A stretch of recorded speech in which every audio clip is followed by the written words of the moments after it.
They've both done well. I've got two more novels underway and an autobiography as well.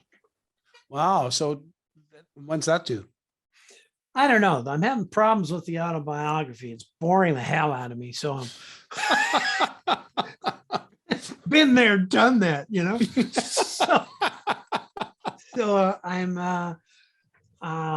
I've got the one story I'm working on now that really interests me is it's interesting the hell out of me actually, and it's sort of a police inspector kind of a thing, that an old retired RCMP inspector starts having some attempts on his life, and he's trying to figure out who wants to kill an old fart like me.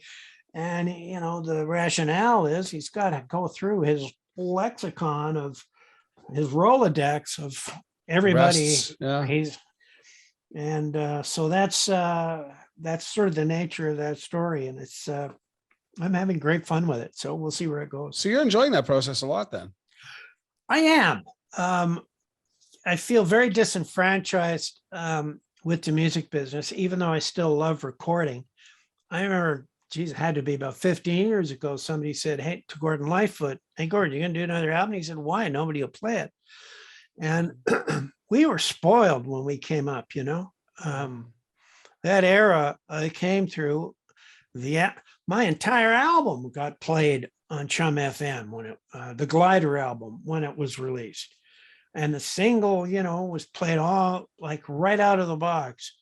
So knowing that corporate radio, of course, is working at such a narrow bandwidth, everything has to be for the 18 to 38-year-old. That's where all the advertising is centered. So, you know, I think back, we wouldn't have heard Louis Armstrong sing "What a Wonderful World" if the radio stations had been so monotonic as I miss the old radio. I mean, in Sault Ste. Marie, it wasn't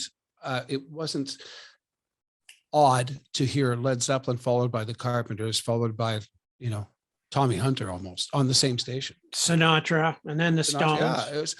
So you ended up with, you ended up with a much bigger scope of what you could appreciate. Well, and I think that affects writers too. You have more influences. Now, fortunately, the net allows us to zero in on more influences.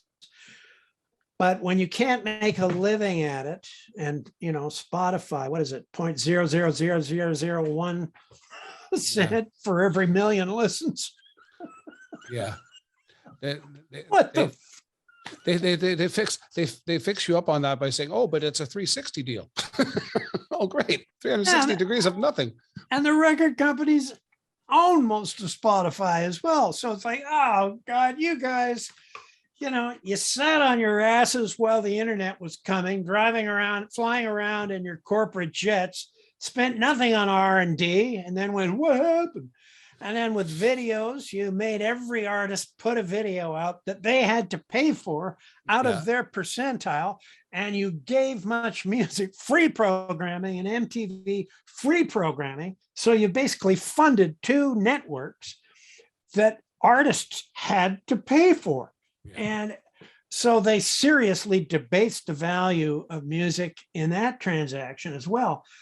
I got nothing good to say about the politics of record companies. There's a few people who were nice people and believed in music, but I think at the end of the day, the damage that's been done and where we sit now, and why you can make a living as a songwriter in Iceland with 250,000 people, but you can't in Canada with 30 million. Just playing your songs on the stage, you can make a living in that country. There's a much greater respect for artistry and songwriting and the artistic community, that if we want to attend these people's concerts, we have to support them. Hey, thanks for joining us. Check out our other vignettes and full episodes from a wide variety of guests for more great content. Please like, share, and subscribe, and become a member at socialenergypresents.com to access premium content and earn valuable energy points just for watching.